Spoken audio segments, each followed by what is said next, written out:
On your Wednesday episode of Locked On Raptors, it's been a whirlwind week for your local basketball team. And with an off day and sandwiched between a couple other off days, we have the opportunity to sit with our feelings, which we'll do with our feelings correspondent, Katie Heindl, on today's show. Thanks for hanging. You are Locked On Raptors, your daily Toronto Raptors podcast, part of the Locked On Podcast Network, your team every day.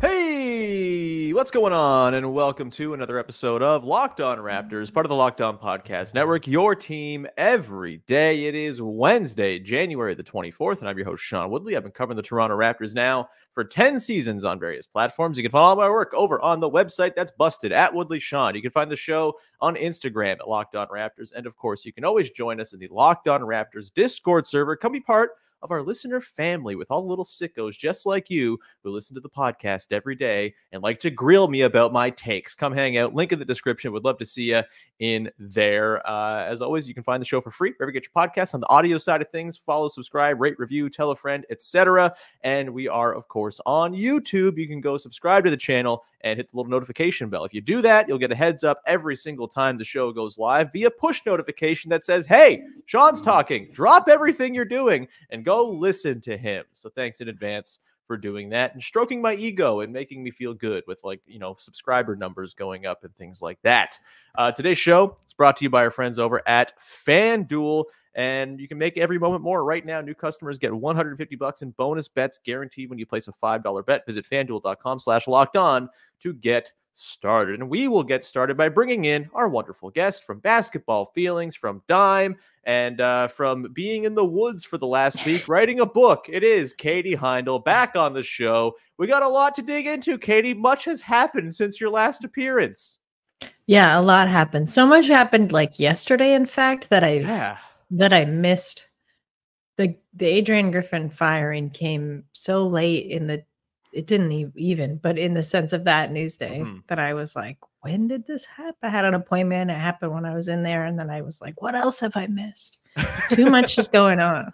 Yeah. Today, so normally we come into the show with like some structure and plans, and we know exactly when we're going to talk about when in the show. It's very pre-prescribed. But today, it's an off day. Again, 3 days off in the schedule, coming at a perfect time to just kind of sit and feel our feelings. It's been a wild week. And yes, we've kind of gone through the cap machinations and the all the different sort of, the nuts and bolts of the trade of Pascal Siakam a million times. We've trade machine and Bruce Brown a million times to different teams. We got to just sit with our feelings a little bit, I think, because a lot has happened as Toronto Raptors fans in the last 7 days, not even just related to the Raptors. Kyle Lowry got sent to basketball hell yesterday. That was one of the things that went down. We'll talk about that probably coming up later on. But Katie, we should start with the Pascal trade. It's been a week since it happened. We've had a chance to sit with it. We've seen the team play 4 games since the deal went down. We've seen the Pacers lose a bunch of games since the deal went down as well, which for those little freaks who are looking at the draft pick meter, very, very excited, I suppose. But Katie, I haven't gotten your thoughts on the trade so far. Where are you at? How are you feeling with it a week out from the deal? Just sort of go any direction you want with this. I think it's a pretty open-ended thing. How do you feel about the Pascal Siakam trade now that we have a little bit of distance from it? Yeah, I think I was sort of on the end of it was inevitable, only because my sense was trading OG Anunoby was kind of the first domino, or like the most difficult first step that I think the front office had been so reticent to take. And once that was in motion, it just made sense to carry on and trade Pascal Siakam. You and I talked about it. Obviously, you've talked about it with other people. I don't think it was necessary given the way that they were playing, but I also feel something cannot be necessary and still be inevitable. Yeah, their minds were made up, I think, pretty clearly. Yeah. They weren't going to have them changed by any great run of play from that 8 games of the beautiful 4-man group of IQ, RJ, Pascal, and Scotty that we'll always have. I think I thought I was kind of on board with how I felt about it, and that a lot of my personal fandom kind of left or took the first step away when Kyle Lowry did. Sure. Probably even before that, with like the disbanding of that title team with Mark and Serge going. So it always feels weird. Like seeing OG in a Knicks uniform is super weird to me still. Like that, and then seeing Pascal first in a Pacers uniform was like, my brain is always like, oh, what are they doing? Like they're just playing dress up. At first, like it's tough for me. Like that for some reason is the toughest thing for my brain to parse. Yeah. Even when I logically know that it's happened. But reading Pascal's Player Tribune piece was tough because I think it took, took you back down memory lane from his start with the team as such. He's like the epitome of what they were trying to do with their development, like eternal development for so many years, and he kind of ticked off every box at every step of the way. He became a champion first with the 905, then obviously with the Raptors, and he's just had these kind of beautiful leaps and like cosmic almost leaps and bounds. And that's such a rare thing. And I also maybe had a little bit of bitterness isn't the right word, but this happens whenever any athlete leaves Toronto and lands on another team. It's like instantly the tides turn and people are like, you seen how good this guy is? Seeing this? It's like, yeah, we've been there, man. Tried to tell you for a little while. Out of the Kyle Lowry drum for 10 years, and no one was listening. Oh, but he's on the Heat now. Okay, yeah. Although Heat fans were weird about Kyle as well, so that's a whole other. Of course, thing. Of course, but I think I've mostly squared with it. It did feel like coming into this season, the writing was pretty much on the wall. The front office had verbatim said a few times that this was a possibility. But yeah, it certainly feels like the end of an era, and for, I think, a certain section of the fan base, there hasn't been this much changeover or maybe like this much new personnel, at least for me, kind of all at once. I can't think of the last time this happened. Like it's pretty much a brand new team, and like that's such a rare thing for Toronto, who I think makes moves, especially under this front office, a lot more slowly and methodically. So yeah, changing of the guard, so to speak.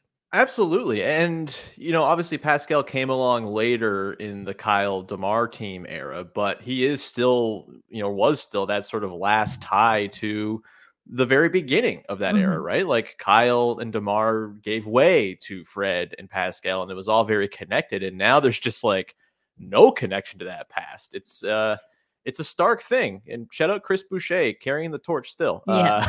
But, obviously he came a little bit later on. It was not as essential or sort of, integral to the playoff run that won them the championship back in 2019, which is what everyone obviously latches onto. It is, as a fan, I know the sort of, and you made note of this in your beautiful piece at Basketball Feelings last week about Decky and about Pascal and the Woods and all of that. And everyone should go read that. But you kind of noted just sort of you can go through all of the reasons why things make sense cap wise. We get cap brain about this stuff and like all of it's logical, but then it's just kind of impossible to push down those fan instincts to feel sad when a guy who's been one of your guys for so long is no longer on your team. And I think it's like good to feel that way. I think we have gotten so detached, I think, in the way we talk about basketball teams in general. And I'm guilty of it. Like I do fake trade podcasts all the bloody time. I know I'm part of playing the game.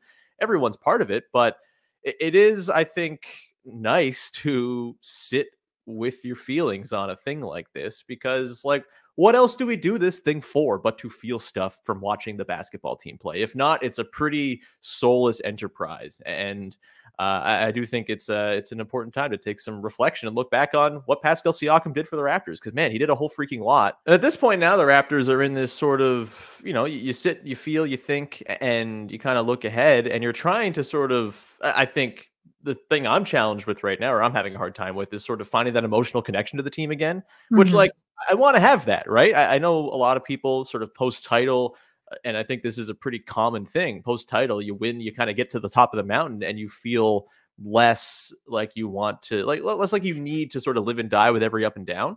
But I do think, in my line of work, kind of talking about the team every day, I would like to have that emotional investment to feel something while I'm doing the thing that I'm doing every day. And that, I think, is where I'm struggling right now, is finding the sort of ways to kind of connect with this new version of the team. And it will come, I'm sure. And that's kind of what I want to get into next year, Katie. We'll do that coming up in just 1 second. The sort of idea of new beginnings, finding new guys, all that type of stuff coming up in just 1 second. Today's show is brought to you by Hungry Root. Trying to eat a little healthier in 2024? Hungry Root is here to rescue you from short-lived resolutions by making meal planning easy and nutritious. Build healthy habits that won't disappear by February with Hungry Root. It is a wonderful thing. Hungry Root is the easiest way to get fresh, high-quality food delivered to your door. They've got healthy groceries and simple recipes all in one place. Hungry Root will recommend recipes and groceries based on your taste. You just take their suggestions and choose anything you want. They've got fresh produce, high-quality meat and seafood, pantry staples, healthy snacks and sweets, and so much more. You can spend less time meal planning, shopping, cooking, and more time enjoying healthy food that you'll actually love with Hungry Root. All you got to do is take a short quiz, and Hungry Root will get to know you, your goals, and how you like to eat, and then it all flows from there. Right now, Hungry Root is offering Locked In NBA listeners 40% off your delivery and free veggies for life. Free veggies for life. That's a huge deal. Just go to hungryroot.com/lockedon to get 40% off your first delivery and get your free veggies. That's hungryroot.com/lockedon. Don't forget to use our link so they know that we sent you.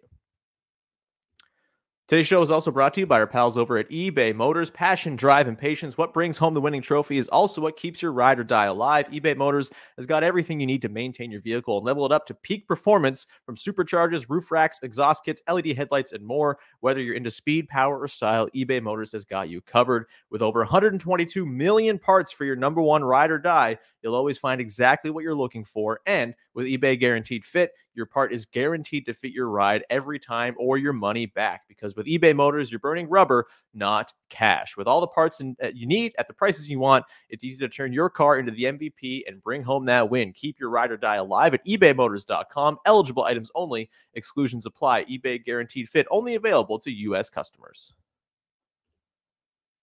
We continue on here with Katie Heindl from Dime and Basketball Feelings. Going into the break, Katie was kind of kicking around the idea of sort of latching on to a new era, a new team, new beginnings, and I think the sort of challenge of figuring out the sort of entry point into that.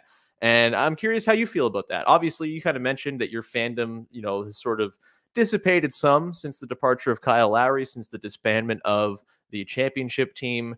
Do you feel like this group is, the kind of group that you might be able to kind of dive back into here? I do think it is kind of an interesting sort of fresh canvas, and there is something to the idea of getting it on the ground floor of something that seems like it could have some promise. I'm curious where you're at as far as like the fan inclinations when it comes to this new group, led, of course, by Scotty Barnes.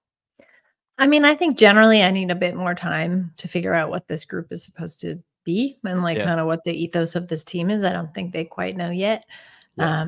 For all Rakovic has preached, it hasn't necessarily clicked. And I think that's because, of course, there's been a lot of personnel changes.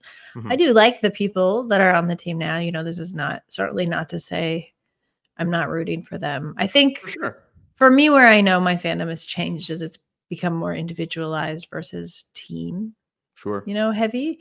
And I'm not, I've written about it before, and I'm not shy about saying that I think a lot of my separation from the Raptors wasn't necessarily just because of personnel changes. There was a lot of things that the franchise did and handled, in ways that I felt kind of only paid lip service to the things that they said were their like tenant values, which was, really putting like women and girls into positions of power, and like standing up for women. That I think is slowly changing, and I've seen them make strides and try to correct where they maybe fell short in the past. But that's something that I kind of wrestle with in terms of not just my own fandom, but my coverage and my work in basketball anyway.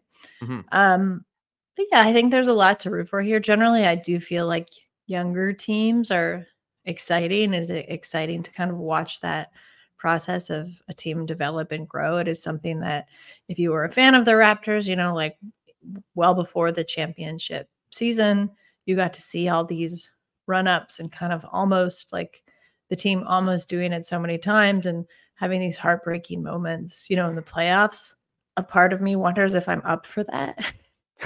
Like realistically, in the same way. Give me an embarrassing second round out. I'm so in. Give me that. That's the stuff. And maybe honestly, like maybe that's what it'll take for me, like that kind of spark again to really get caught up and enraptured by something. I'm not quite there yet. I think also, as I've said before on this podcast, it's important to be realistic, I think, about like the ceiling for what this team is now, especially what the front office has made clear in moving like two of its star athletes and foundational kind of cornerstones of the team, as it were, this season in rapid succession. So there is a lot to get excited about. I do need more time. As I said, like maybe it'll take a spark, like, an underdog's kind of shot into whether that's like a play-in situation. That obviously feels quite far right now, but you never know how the season could shake out. The Nets and Hawks aren't very good, Katie, so it's very possible. Yeah, like it's basketball. It's a long season. A lot of things can happen, so who knows? But it doesn't mean I'm all out. I'm optimistically curious. How's that? Yeah, I think that's totally, to use a reference from my current, living situation. We bought a new house. We're moving in, and like, you got to poke around and like see, okay, this wall's got a stud. This is good. This one, okay, maybe hollow here. We don't want to hang something up here. I think we're in the probing phase. We're in the father-in-law probing phase of the team, right? Just kind of figuring out, okay, what are the bones of this team? What is, again, the ethos that you talked about? I am optimistic, I will say. I haven't quite been able to sort of tap in and really get invested just yet, but I'm a big believer in Darko Rajakovic, I think. I know things haven't worked on the defensive end for this team. I think that's a lot of personnel more than anything else. But I do think, the stuff he's instilled on offense seems to really be clicking and sitting with the guys well. And he just seems like the type of guy that you want to root for. He just very earnest, very kind, in all of the sort of dealings he seems to have with the people around him. And I feel like that's it, not to say that everything is compared to the 2013 through 2019 Toronto Raptors, but like I do think Dwayne Casey did a really good job of kind of having that sort of stable force at the top of everything, and then everything flowed from that. And I do think Darko kind of has a chance of replicating that a little bit. And then as far as the players go, yeah, I mean, Scotty Barnes is awesome. Like this is not going to be a difficult player to throw your emotional investment behind. I don't think. Am I, still a little shaken from the whole Pascal of it all? Certainly, he was my dude, and you're in the process of kind of finding your new dudes and all that. But I think there are certainly a lot of things to really like here, and there's almost a uniqueness about the situation the Raptors find themselves in too, where it does feel like there's a pretty clear runway to progression and growth in a way that a rebuilding team doesn't always have, right? Most of the time, a team trades away their best players, and it's all right, we're going into the unknown abyss of the lottery for who knows how many years until we emerge from it. Sometimes it's a couple years, sometimes it's 17 years, and you're the Sacramento Kings. And I think now there's like a little bit more of a clear, okay, like this could be a pretty competitive team within a couple of seasons, built around an emergent Scotty Barnes and Emmanuel Quickley and RJ Barrett doing what he's doing. And it does feel a little easier to kind of latch on and say, all right, giddy up. We're on the ground floor, but it's not going to be waiting on the ground floor for 5 years, hoping that they can get the elevator electrician in to, come and fix it. Elevator electrician, is that a job? I don't know. It's not one I'll ever do. But yeah, I'm also curious, Katie. I mean, you've watched the Raptors for a long time. This is kind of untreaded ground for the team as well, because I don't ever think at any point during the aughts that there was this kind of optimism, right? Or sort of this kind of runway before a team. Obviously Vince Carter was Vince Carter, but that team was also very early in its stages of being a franchise. There was a lot of dysfunction still going on. It was a very old team, like just a lot of old vets dudes coming in to sort of support Vince Carter. It didn't feel like there was that clear long runway, and that ended up being very true. Chris Bosh was all still like the post-Vince era, where I don't think anyone believed anything was ever going to happen good to the Toronto Raptors. Now they're in this spot. Yes, the last couple of years have been tricky as far as moves and decisions and all of that, But I do think this is kind of an unprecedented spot for the Raptors to be, in that there is that runway, and there is, I think, I'm just kind of curious your thoughts on that. Like, are you finding this to be sort of a new ground to try to feel out as a fan as well? Because I don't recall like that Raptors team that got good with Lowry and DeRozan. That was a total shock. It won't be a shock to me if this team gets good, I guess is what I'm saying. I think it's new ground in that there's no clear pairing, and that in the Kyle DeMar, we talk about it with those two. That's the shorthand for a reason, right? Because it was a duo. And that was a duo that led to everything happening.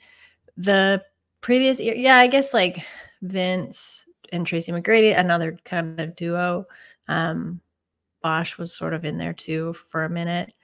So I think certainly under Masai's tenure, this is new territory to travel into. Like you have you've said like it's Scotty's team, it's Scotty's era. We're putting all our weight and all our trust behind him. We're like, we've hopefully found him good teammates and kind of people who can play up his strengths and who he can also learn from.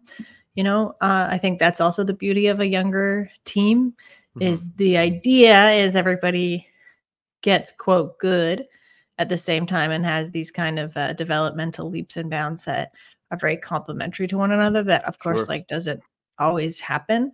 No. And I think that's like really baked into what the promise of this team should be and what the front office hopes for it to be. So it is new territory in that sense. That's exciting.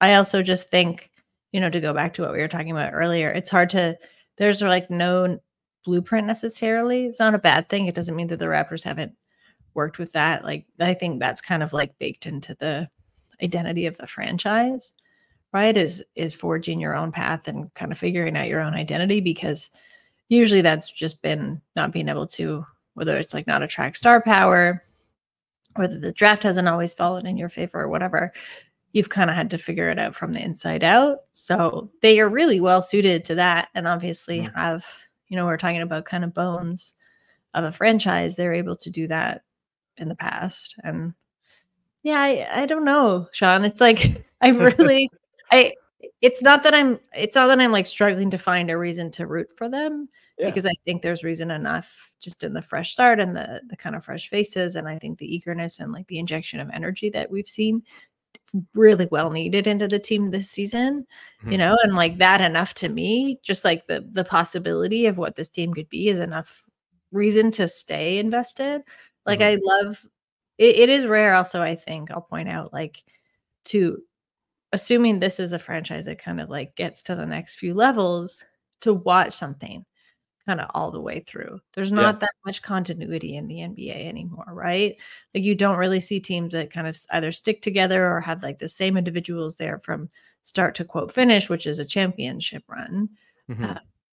Usually these things kind of get broken apart like really quickly. Very rarely is something as narratively satisfying as the Raptors run from 2013 through 2020. Yeah. Right? And like that's a rare thing. And like that's a huge grain of salt to kind of go with anything else, right? And I think when we talk about being realistic, to recognize how rare that was in and of itself. But yeah, like I think like freshness and possibility is always exciting. If we've got another kind of like underdog team on our hands here, nobody like that's probably my personal favorite style of winning team. So I think there's like a lot, however you approach it. I think maybe what some people are grappling with right now is there's no clear like forerunner in all of that. You kind of have to pick for yourself, I think. What is your like most invested interest in this team, and what's the thing that's going to keep you around? Because they're not necessarily going to present that to anybody this season, especially. Yeah, and I think the sort of uncertainty hanging over a couple of guys going into the deadline is kind of playing into the sort of uneasy feeling of like you're kind of walking on a peat bog as a fan right now, waiting to kind of, have your favorite dude pulled out from under you and fall into the mess. So stay preserved in the peat forever. Yeah. It's not the first time I've talked about peat bogs this week. That's great. I'm glad that I had no idea that you were, in the sort of peat bog milieu this week. So I'm glad that I was able to keep some thematic symmetry for you in your life. We'll come back. We'll get into that. We'll get into Bruce Brown. We'll get into Gary Trent Jr. We'll get into the sort of looming uncertainty with those guys. Obviously, the big cloud of uncertainty is gone between OG and Pascal, but still some clarity to be sorted out. We'll get into all that and maybe talk about Kyle Lowry if we got some time coming up in just a second. Today's show is brought to you by our friends over at FanDuel, the #1 sports book in all the land. Right now, the NFL playoffs are rolling along, but there's still time to get in the action with FanDuel with championship weekend coming up this very weekend. Right now, new customers get $150 in bonus bets guaranteed when you place a $5 bet. All you got to do is put $5 down. Whether you win or lose is irrelevant. You're still going to get that $150 in bonus bets, win or lose. The app is super easy to use, and there are so many different ways to bet, like the same game parlay. You can find new bets in the Explore tab, which has all sorts of different options for you to peruse, and you can make a parlay in the Parlay Hub, the best way to find popular parlays, and so much more. Visit FanDuel.com/lockedon and make your first bet a layup. FanDuel, official partner of the NFL, and of course, the Locked On Podcast Network. And we continue on here. Katie Heindl here, rounding out the show as we dig into our feelings. A weird week, sort of uneasy week for the Toronto Raptors. Hopefully, more solid ground to come, especially post-deadline once the dust settles and all of that. But Katie, I want to start this final segment talking about Bruce Brown, who I know is one of your faves and has quickly become one of my faves as well. And feels like the type of dude that if he were around on this version of the team would be one of those very easy entry points. A guy you can say, that's one of my dudes. I'm riding or dying with that guy. I think, we all kind of have our dudes, our guys, the guys we kind of latch on to. For me, that was very much Pascal Siakam. I'm in the phase now of trying to identify my dudes. Emmanuel Quickly, I think, is probably going to be one of them dudes because that dude rocks, and I was, hoping for that trade for many, many months before it took place. But where are you at with Bruce Brown, Katie? Again, I know he's one of your faves, and the sort of strange interstitial where he might just be kind of stopping off in Toronto for a hot second. It's a bizarre thing to kind of sort through, and I think it's bizarre and a little troubling because, he seems like a guy that maybe you should want to keep around on your young basketball team that's trying to learn, yet picks will rule all, I suppose, if you can go get more picks or whatever. Thanks, Presty. Where are you at with Bruce Brown and how he kind of fits into this whole equation right now? It's it's kind of like goes a monkey swell situation for me because it's it's someone that I really loved watching play basketball. And of course, had thought, oh, it would be sick if he did that closer to me on the team that I ostensibly root for. But I saw a picture of him coming into the building, their tunnel fits or whatever. And he looked so sad, and he wasn't wearing boots, and he wasn't wearing a hat. And maybe he hasn't packed them yet. And he just had a weird outfit on. And I was like, man, this guy's not happy. And I don't mean he's not happy to be in Toronto. I think I can understand him thinking he signed this he left a team that he won a title with to go sign a bigger contract and make the most of that because he probably thought he was sticking around there. Mm-hmm. And then he gets bounced midway through the season to a team where it's they're a lot of what we said. It is a good organization, solid organization, but is there a plan? Is that necessarily clear to someone like him? So I'm a bit trepidatious. Mm-hmm. I hope that he sticks around and that the team invests in him. Selfishly, of course, because there's a lot of stories I want to do. A lot of stories that 8 games in Toronto will probably not give you, especially when they have a 6-game road trip coming up. Right? Yeah, I want to talk about cowboy paraphernalia with this guy. Right? This is the only story I want from NBA media this year is Katie Heindl talking cowboy hats with Bruce Brown. But I don't want him to do this under duress. And I want it to be under the backdrop of him feeling happy and secure where he is. So, that's a personal wrench, but I hope he stays. I agree with you. I think there's a lot to be gained from someone with Bruce Brown's experience and kind of tenure, and also just the quick fittedness of him. We saw that in his first game, what he was able to do with Brooklyn, and then with obviously the Nuggets and his short time with the Pacers. Like, he understands very well. Like, James Herbert wrote a wonderful like story about him. It's worth digging up for CBS when he was with the Nets, just about like how he is very plug and play and how skilled somebody has to be able to do that. Yeah. Especially, he's not the biggest guy, he's not the quickest guy, but he's really able to capitalize on his own skill set as kind of like a genius Swiss Army knife and figuring out what a team needs. So I think it is well worth, paying somebody like that and keeping them around. I don't know what the plans are, right, for the team. If this is just kind of a stopgap, I hope not. Yeah, I mean, look, I'm sure they'll canvass the league for the best offers they can find, but I do think having a genius Swiss Army knife, there's like an amplifying effect to having a player as smart as Bruce Brown on your team, who's not going to take away from the possessions that a Scotty Barnes or Quickly or Barrett gets. He's just going to kind of slot in where he slots in, where he can make an impact. He freaking screening and rolling like it was Brooklyn days in his first game with the Raptors, right? Like, I think, if you can get through the deadline and keep him around, I do think there will be a sort of settling in that happens, and you'll see the best of Bruce Brown and what he can do to be a guy who makes it more of a development conducive environment if he's on the team. Yes, he's also been a member of championship teams, and he's obviously like a championship type player, but those types of guys on young teams that are trying to build towards something are also extremely additive, I would argue, even if he's 27 years old and is like on the brink of,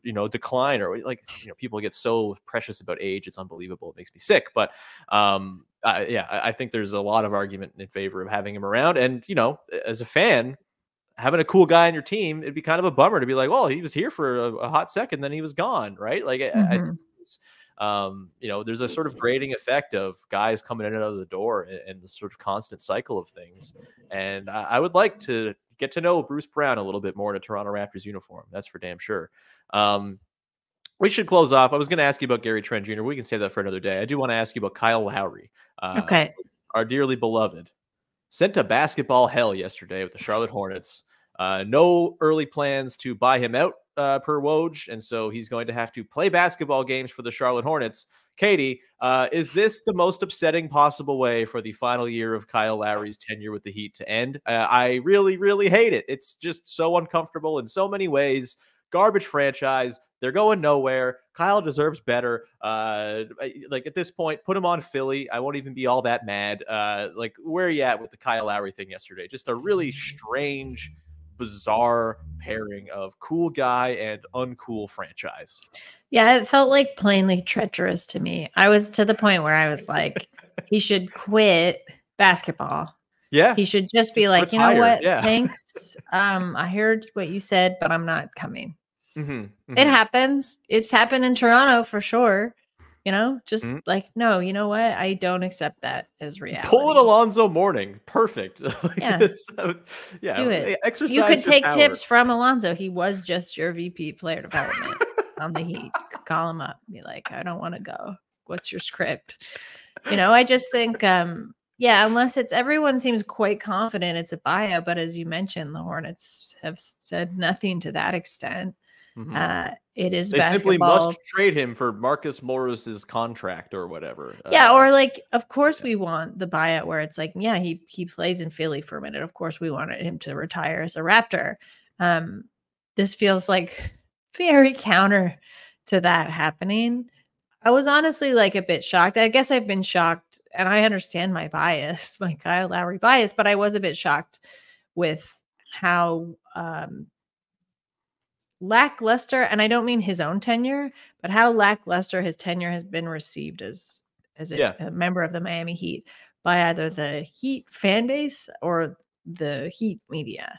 And I understand, like, he's not the way he plays there was never the way he played in Toronto. You don't necessarily when you sign a 35-year-old 6-foot point guard, you should bake in the expectation that he's going to be a 35-year-old 6-foot point guard. But there's that too. But generally, the only person I felt happy for about this for a minute was Steve Clifford, because I was like, it's finally someone on his roster he can talk to. A real adult in the room. Yes. If assuming Kyle Lowry even goes to Charlotte, which I don't think he should. So Yeah. In my brain, I'm still just like, I don't think this trade has happened. I refuse to acknowledge it. Weirder image, Kyle in a Hornets jersey or Tony Parker in a Hornets jersey? Kyle. I think so too. Yeah. Oh, God, it's awful. Just awful. Hoping for the best for Kyle Lowry. That feels like a good place to leave today's show. Katie, thanks so much for hanging out. Was lovely to have you. As always, anything you want to plug for the good people out there? No, I'll just plug Basketball Feelings. You already did earlier. You can find that at basketballfeelings.com. The best writing about the NBA that there is in the whole wide world. So go and check it out. And it's not just the NBA. It's basketball. It's life. It's feelings. It's the woods. It's everything. Go check it out. We'll leave it there. Thank you so much for hanging out. We'll be back again tomorrow as I'm going to open up the mailbag in earnest. I wanted to do one last week. We got a big backlog of mailbag questions, but then Pascal Siakam got traded. So we haven't had a chance to do that. Get your questions in the Discord. I might even go to Twitter to get some questions this time around so we can have a big, full, bilious mailbag. And looking forward to that on tomorrow's show. Again, no show this week on Friday as I am moving, but next week we'll be in the new studio. We'll be all decked out. It'll be a ton of fun. Until then, thank you so much for hanging out, and we will talk to you again on Thursday. Another episode of Locked On Raptors. Bye-bye.